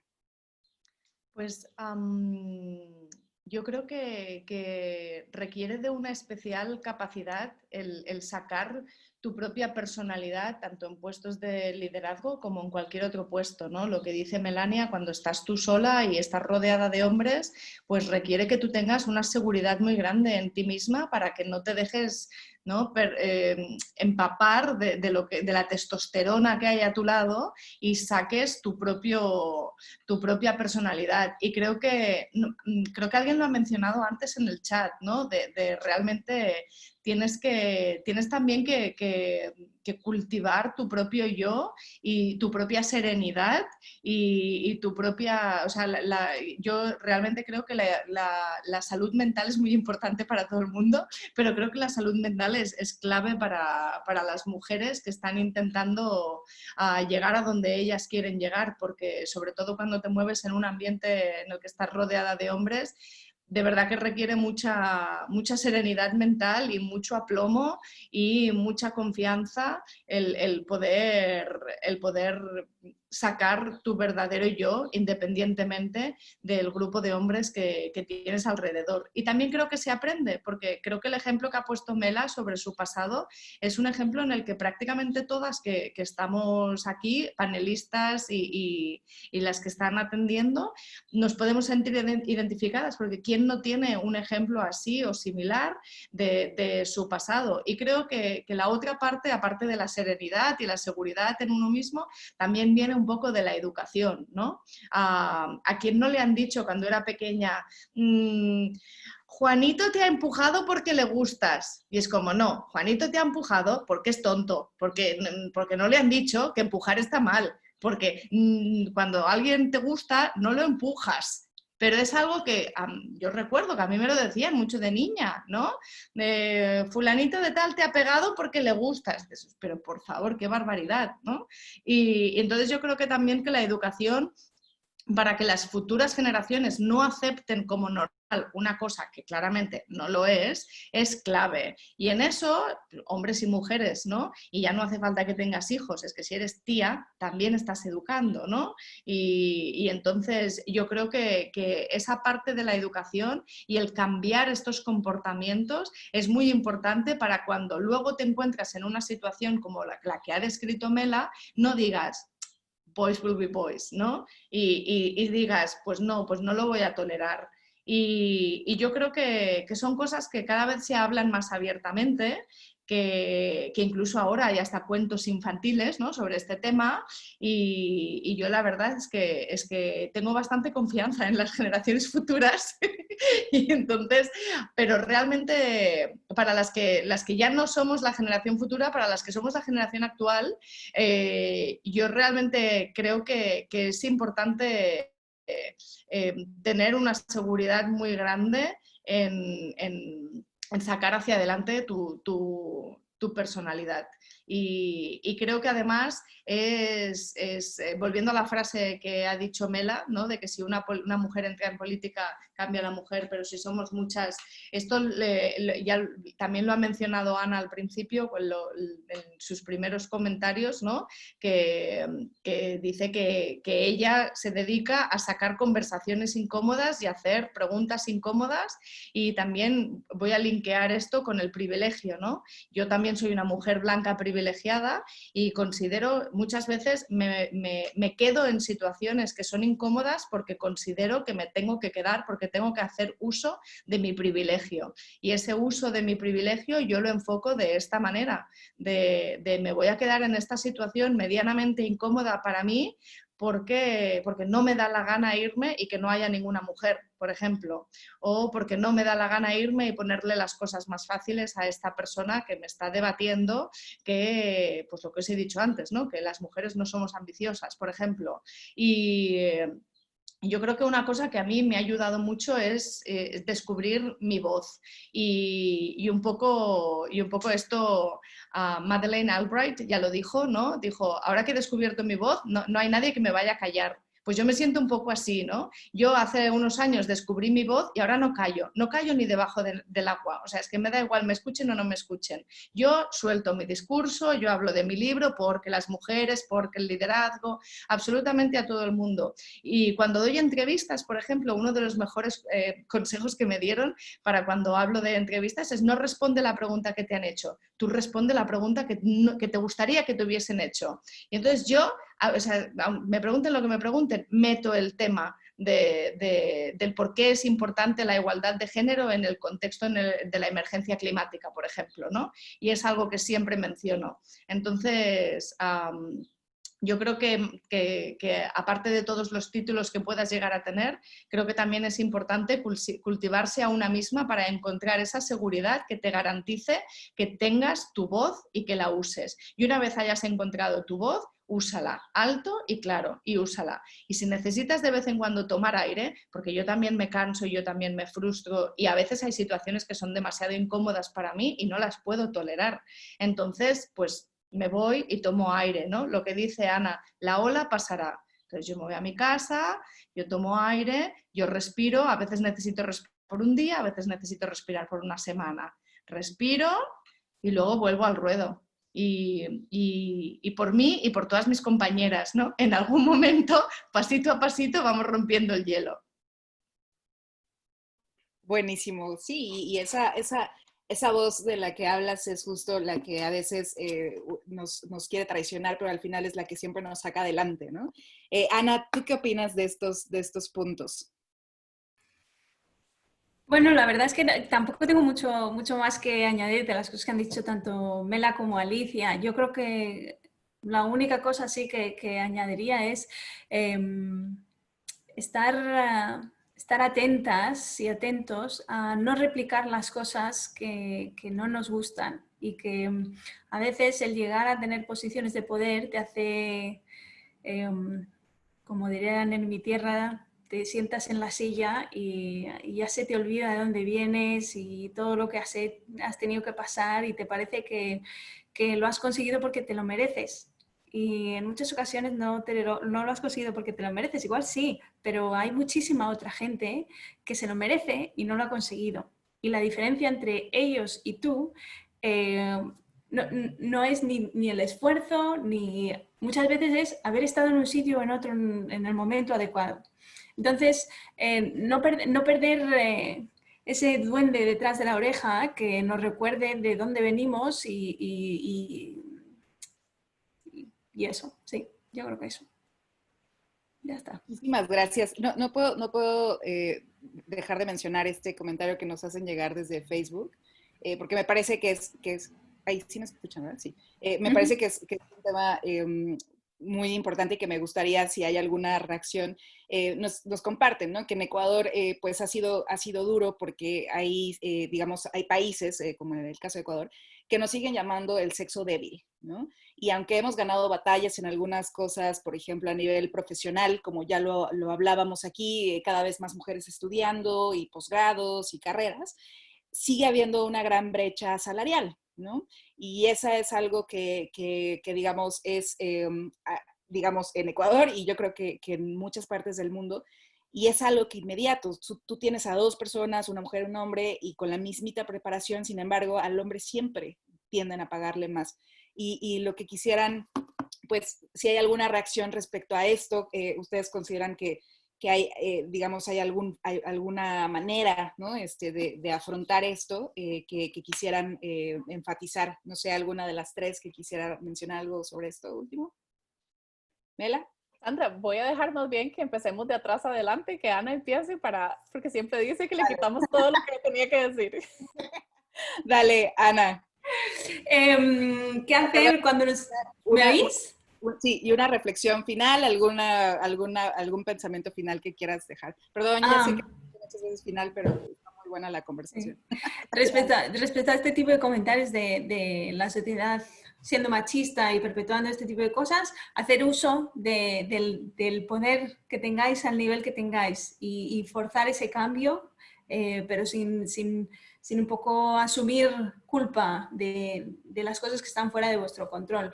Y una reflexión final, que yo creo que vamos a conseguir cambiar las cosas, igual nosotros no las vemos, igual nosotras no vamos a experimentar algunas de los cambios que forcemos para que pasen, pero aún así merece la pena intentarlo y merece la pena estar de este lado apretando y que cada uno ponga su granito de arena y que al final se caiga para el otro lado el cambio que queremos. Muchísimas gracias, Ana. ¿Qué opinas, Alicia? Bueno, yo creo que el cambiar el lenguaje es clave.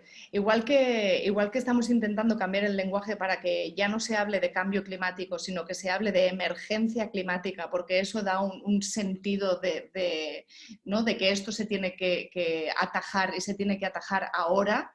Yo creo que en el mismo sentido tenemos que aprender a cambiar el lenguaje para que sea no sexista, ¿no? Y entonces en esto yo creo que el español tiene, al menos el español de España, tiene tiene muchas nimiedades que son altamente sexistas. Y yo en esto es como mi propósito del último año ha sido no usar estas frases hechas, esos refranes, estas expresiones como por ejemplo sexo débil, que es algo que oímos, ¿no? Que lo oímos tanto que te has acostumbrado y no le das importancia. Y yo me he propuesto el no decir estas cosas.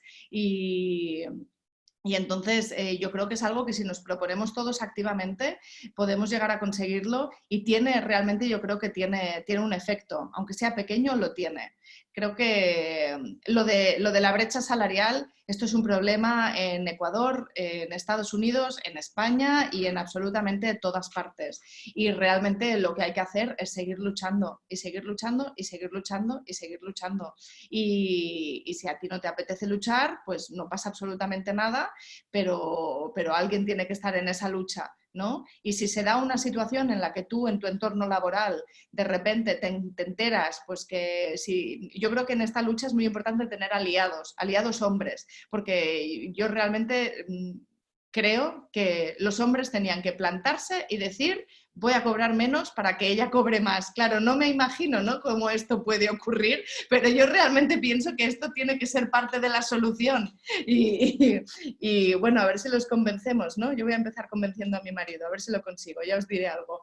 Pero la verdad es que como reflexión final, yo creo que las mujeres somos el 50% de la población del mundo, lo que significa que somos el 50% de los cerebros pensantes.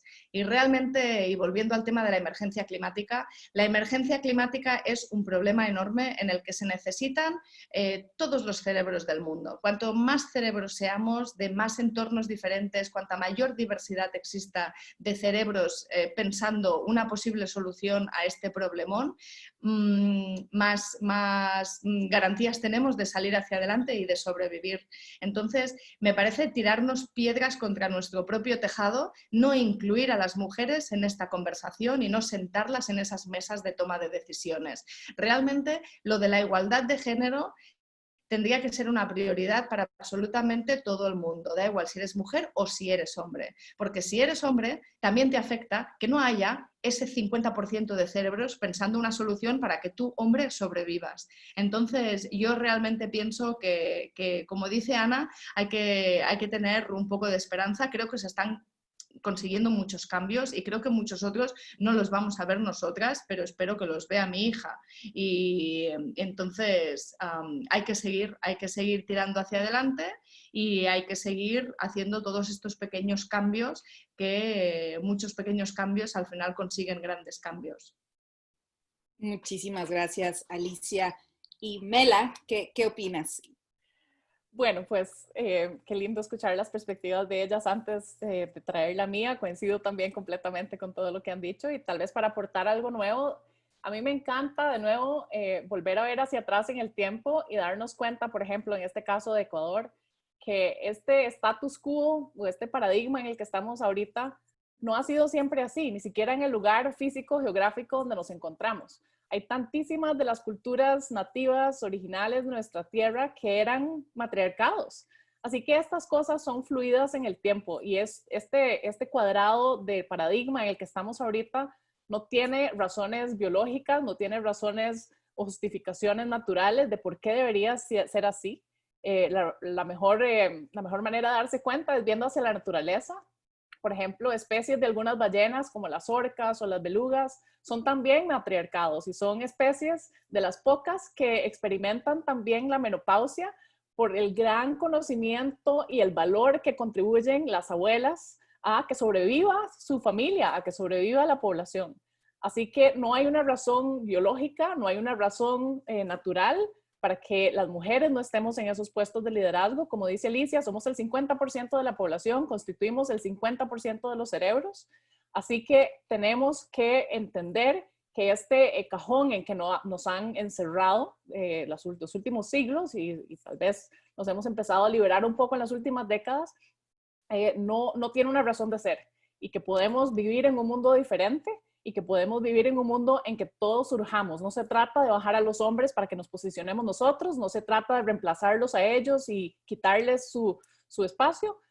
Tal vez yo en eso estoy un poco en desacuerdo con Alicia. Yo quisiera ver más hombres que digan, yo no participo en ese panel si no traen también a una mujer. No se trata de que él tenga que bajar el salario, se trata de que simplemente diga, si no le pagan a ella lo mismo, entonces no me contratan a mí tampoco. Porque no se trata de que los hombres sientan que ellos tienen que perder. Aquí no es un juego de que uno gana y otro pierde, sino que se trata de que todos ganemos. Y para traerlo al final nada más a la ciencia de vuelta, como yo soy oceanógrafa, hay una frase que tiene mucho sentido físico y, ¿verdad?, en el mundo de la oceanografía, pero que también es toda una metáfora en este tema. Y es que nosotros decimos que una marea que sube eleva todos los botes. Es perfectamente natural, uno puede entender que sí, cuando el mar sube y sube la marea, pues se elevan todos los botes y necesitamos entender que la dignidad humana es esa marea y que si elevamos esa dignidad para que todos nos elevemos, nos beneficiamos todos. Así que sí, o sea, nada más uniendo todo lo que han dicho acá y todo este panel maravilloso, yo creo que estamos hablando al fin y al cabo de justicia, estamos hablando de dignidad, estamos hablando de mejor calidad de vida para todos y queremos que las mujeres estén incorporadas porque tenemos esa capacidad de hacer que eso pase. Muchísimas gracias, Melania, Alicia, Ana. Ha sido exquisito escuchar, vivir, ¿no?, con ustedes esto que nos comparten. Y creo que sin lugar a dudas hemos aprendido muchísimo de los retos, pero también de algunas vías por las cuales vamos a poder seguir caminando y fortaleciéndonos, ¿no?, unas a otras, y en esta visión de que no necesariamente tenemos que vernos como un ente solo, individual, liderando, sino como somos parte de una comunidad y juntas y juntos podemos impulsar que el carro siga avanzando. No, el carro no, vamos a ponerle algo más ecológico, pero al final del día es cómo avanzamos juntas y juntos. Alicia, Ana y Melania, como ustedes vieron, son grandes expertas en sus ramos que han abierto camino para muchas y cuyas experiencias, por supuesto, han sido sumamente valiosas para entender pues estas dificultades que se han enfrentado las mujeres y pues esta necesidad que ya nos compartía Inés de aprender a desaprender para poder valorarnos en la calidad que tenemos. En estas sesiones con defensoras, lo que estamos haciendo es al final de cada sesión abrimos un minuto para que algunas de las participantes del curso se presenten y básicamente lo que hacemos es que se presenten con su nombre, de dónde son y qué les da esperanza. Entonces, si Ana, Alicia y Melania tienen unos segundos para conocer a algunas de las participantes, que ustedes puedan saber pues la calidad tan enorme de humanidad que hay en este curso, me encantaría que las conocieran. Beno, si podemos darle acceso a Ariel Fernández, a Naid Urban, a Alma y a Natalia Gómez para que puedan presentarse, por favor, si puedes irlas integrando. Muchísimas gracias. Entonces, tenemos la primera participante, que es Ariel Fernández. Ariel, cuéntanos cómo te llamas, perdón, de dónde eres, a qué te dedicas y qué es lo que te da esperanza. Ariel. Hola, ¿me escuchan? Sí. Ok, perfecto. Bueno, mi nombre es Ariel Fernández, tengo 23 años, soy de Costa Rica, soy estudiante de química de la Universidad de Costa Rica. Me da esperanza estos espacios porque la verdad siento una conexión muy grande con gente que tiene otras áreas y otros conocimientos súper diferentes a los que yo obtengo con el tiempo. Entonces, siento que me da una apertura a poder entender y comprender cosas que no podría hacerlo solamente en mi área de expertise. Así que me gusta muchísimo poder compartir con todos ustedes y aprender por medio de este curso. Y también me da muchísima esperanza ver a mujeres como, bueno, todas las panelistas en este momento en posiciones de liderazgo, que se ve que tienen un corazón muy grande y mucha experiencia para poder abarcar los problemas que el mundo en este momento necesita. Muchísimas gracias, Ariel, y bienvenida, y un placer tenerte en este curso. Solo quiero aprovechar, Ana se va a tener que retirar, solo agradecerte muchísimo por tu tiempo, por ofrecernos este espacio en tu agenda. Lo bueno es que llegamos a ese límite que tienes de tu horario de trabajo. Te agradecemos muchísimo, un placer, y mil gracias por tu tiempo. Y bueno, seguimos entonces con Anaid. Cuéntanos, Anaid, ¿de dónde eres y qué te da esperanza? Bienvenido. Hola, mucho gusto. Soy Anaid. López Urbán, soy de México y quiero felicitarlas a todas. Es un gran proyecto y son una inspiración total. Lo que me da esperanza es impulsar un cambio de paradigmas entre la sociedad y su relación con los océanos, vivan o no cerca de él.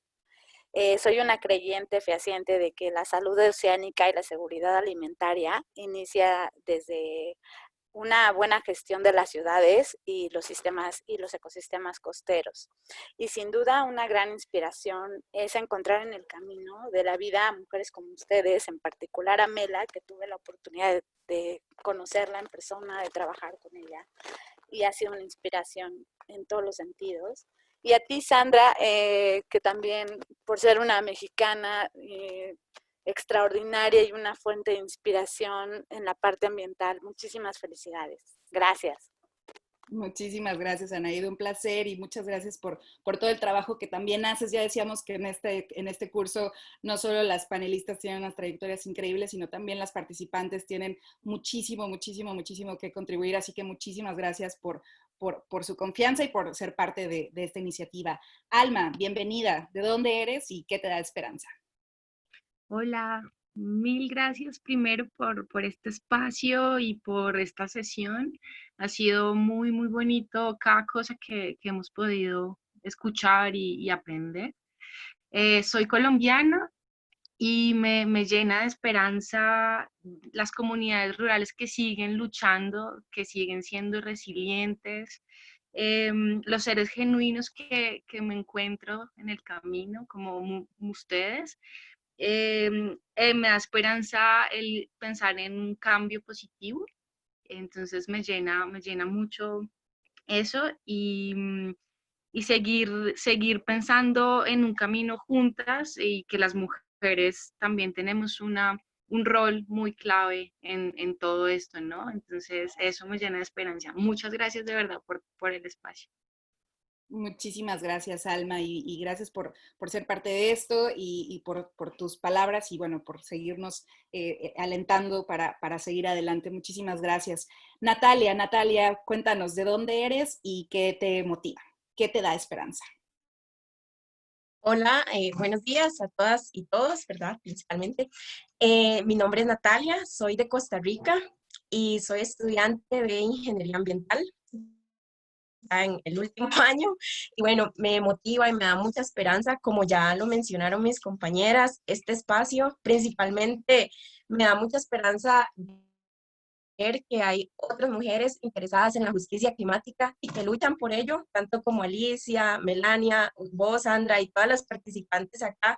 He encontrado mucha sororidad en este curso y eso me da muchísima esperanza y bueno, pues agradecerles por sus experiencias y me llevo muchísimos mensajes positivos de este espacio. Muchas gracias. Muchísimas gracias. Y bueno, pues esto es, nos encanta tener la oportunidad de conocer a las participantes, pues que puedan conocer de su historia. Así que pues con esto llegamos al final de esta sesión número 7 del módulo 3 del curso de Defensoras de la Pachamama. Nuevamente quiero agradecerle a Melania, a Alicia, a Ana, por supuesto a Belén, que siempre nos ayuda a centrarnos, por su tiempo, por su dedicación, porque al final son fuente de inspiración y queremos pues seguir pues que este curso siga trayendo esta esperanza, ¿no? Este sentido de humanidad, de que todavía podemos hacer algo y que vamos a hacerlo más y mejor si estamos juntas, y si compartimos, si trabajamos e hilamos como estas fuerzas y pues seguimos impulsando, porque al final del día, como decía Alicia, estamos en un estado de emergencia y lo que vamos a poder hacer es lograr siempre y cuando trabajemos de la mano. Así que muchísimas gracias a las participantes, muchísimas gracias a Beno, que siempre nos ayuda en los controles, y muchísimas gracias a quienes nos estuvieron viendo en Facebook. Es un placer y nos vemos en 15 días para la siguiente sesión. También mediante el grupo de Facebook les vamos a estar haciendo algunos anuncios al grupo que es parte del curso. Así que muchísimas gracias, que tengan un extraordinario cierre de día y que la pasen muy bien. Mela, Alicia, muchísimas gracias a todas las participantes. Cuídense mucho y hasta pronto. Un abrazote, Sandra. Chao, Alicia. Un beso. Gracias. Chao a todas. Qué bueno verlas. Un besito a los chicos. de tu parte. Sí, me hace mucha falta. Gracias a todas y todos.